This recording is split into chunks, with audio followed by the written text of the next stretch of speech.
ada sebuah kisah yang pasti kita ketahui. Pasti semua kita ketahui, yaitu kisahnya Ismail, Hajar, dan tentu Nabi Ibrahim. Yang sering dikisahkan, bagaimana heroiknya Heroiknya Hajar sofa dari sa'i dari sofa ke Marwah, itu yang diceritakan kesungguhannya. Sehingga munculnya air Zamzam kan, masya Allah. Itu yang sering diinihkan. Renungan kami kemudian dari kemarin Ramadan, sebenarnya ada satu hal yang terlewatkan, yang sering yang jarang disampaikan. Sebenarnya Hajar dan Ismail itu bergerak, Hajar itu bergerak gitu kan, sehingga munculnya jam-jam dari kakinya Ismail. Itu ada satu hal sebenarnya, yaitu keberkahan itu, keajaiban itu, yaitu dari ketaatannya Ibrahim, masya Allah, ya, ketaatannya Ibrahim kepada Allah Subhanahu wa Ta'ala. Dan yang luar biasa lagi ketaatannya Hajar. Maka ketika ditinggalkan di padang yang sangat gersang, Hajar ini sampai 3 kali, Abi kenapa ditinggalkan di sini, ini gersang sekali, di wadi gue di Zar'in, ini gak ada pepohonan yang lainnya. Sampai 3 kali, ini benar kan ditinggal di sini? Apakah ini memang perintah Allah? Hajar sampai megang bajunya Ibrahim ketika itu. Kemudian Nabi Ibrahim, ya ini perintah Allah. Apa jawabannya yang sangat fenomenal Hajar ketika itu? Kalau Allah yang memerintahkan, insya Allah pasti tidak akan menelantarkanku. Nah, ini yang saya menarik. Intinya adalah apa tadi? Ketaatan. Masya Allah.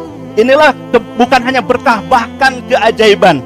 Kami tentu kita ditugaskan kemanapun juga karena kita ketaatan kepada Allah Subhanahu wa Ta'ala, dan tentu ketaatan ke lembaga. Dan inilah yang kami dapatkan, keajaiban-keajaiban, keberkahan yang kita dapatkan. Tantangan dakwah di Banten itu luar biasa. Saya yakin, pernah gak kita dakwah sampai di ini parang di perut?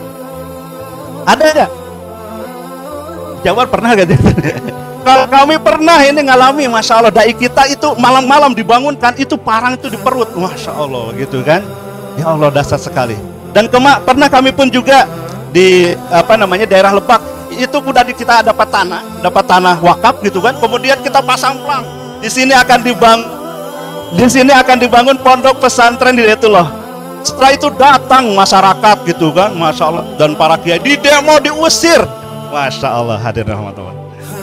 Ya, makanya luar biasa lah. Dan di sana Jawa Barat itu, kalau kita berbicara Hidayatullah di Banten itu tentu berbicara Hidayatullah tuh masya Allah masih ini.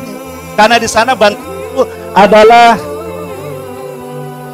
pesantren se-Indonesia, ada 6.000 lebih gang tuh, masya Allah, pesantren itu begitu banyak. Tapi lihat hadirin yang rahmat Allah Subhanahu wa Ta'ala, keajaiban yang Allah Subhanahu wa Ta'ala berikan. Kita yakin saja, kita bergerak saja. Alhamdulillah ketika hadir kami baru ada 5 titik pondok dan rumah Quran di Banten. Alhamdulillah dalam 2,5 tahun ini kita sudah ada hadir, sekarang ada 15 pondok dan rumah Quran, ya. Alhamdulillah, masya Allah. Ini aja keberkahan, ketaatan, ada keajaiban, masya Allah gitu kan. Kemudian kita pun juga pengen rasanya tuh punya kantor, kantor di mana gitu kan. Kita keliling.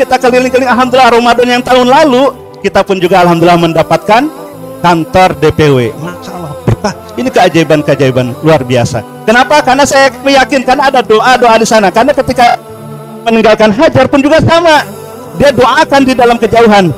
Rabbana ini askantum min dzurriyyati biwadin ghairi dzar'in inda baital muharram rabbana liyuqimus shalah faj'al afidatan minan nasi tawi ilaihim. Ada doa. Maka ketika kita tugas kemanapun juga, kami yakin ada doa-doa para ustadz. Masya Allah, itulah yang ada. Bukan berkah, keajaiban kita dapatkan.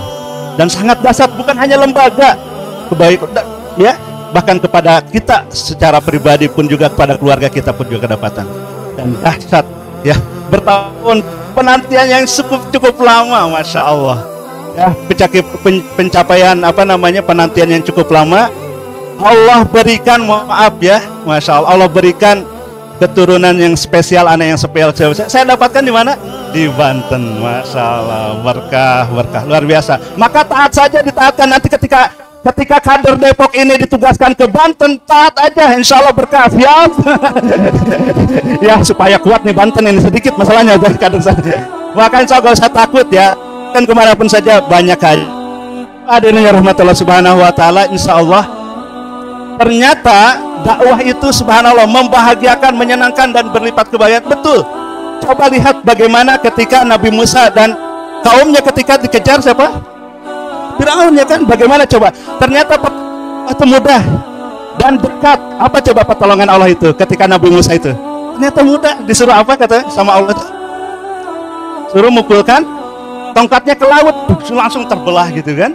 Masya Allah. Ternyata mudah saya. Maka ketika pertolongan Allah itu dekat sekali sebenarnya, dan dekat dan mudah. Kira-kira apa ya waktu itu tuh? Saya dengan Ustaz Dadan, kira-kira di Banten nih apa ya kira-kira?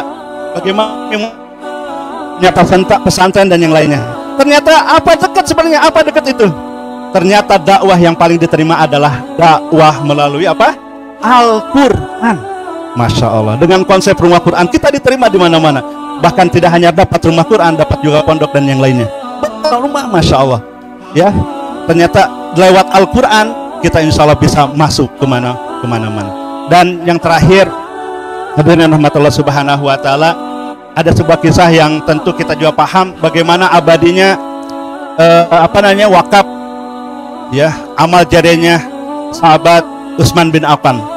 Ya ketika hijrah ya kan ya, ketika hijrah dari Mekah ke Madinah, waktu itu susah air, ada sumur yang waktu itu sumur orang Yahudi, kemudian dibebaskan oleh sahabat Utsman, dan itulah yang menjadi abadi sampai sekarang, bahkan sampai menjadi rumah sakit.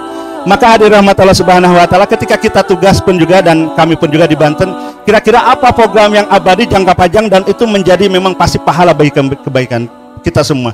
Maka tentu oleh sebab itu harus ada yang paling itu adalah kampus-kampus. Maka kami pun juga pengen sekali menghadirkan bisa kampus seperti besar seperti di sini. Dan alhamdulillah sudah kita mulai ada kampus Madya yang dirintis oleh Ustadz Hanafi di Cilegon, Masya Allah, dan semoga itu menjadi kampus unggulan. Dan kemudian insya Allah kita pun juga di Tangerang, Masya Allah. Insya Allah di Tangerang kita akan pun juga kita kampus 2 ya, insya Allah sudah ada kabar gembiranya. Ya walaupun nggak selesai di periode kami, tapi insya Allah nanti bisa dilanjutkan amal jariah ini supaya berkesinambungan. Dan tentu insya Allah ya kita akan buat kampus-kampus miniatur peradaban Islam. Pengennya ya seperti Depok ini ya minimal ya seperti ya intinya punya sekolah unggulan lah ya. Hadirin yang rahmatullah subhanahu wa ta'ala, demikian yang bisa kami sampaikan. Insya Allah peluang ada dan tanang pun juga ada, tapi karena insya Allah keyakinan kepada Allah subhanahu wa ta'ala dan nilai-nilai yang tentu senantiasa diperkuat oleh para guru-guru kita, para asatidz kita, insya Allah dimanapun kita ditugaskan, kita yakin insya Allah Allah senantiasa bersamai kita. Terima kasih, mohon maaf, akhirul kalam, wassalamualaikum warahmatullahi wabarakatuh.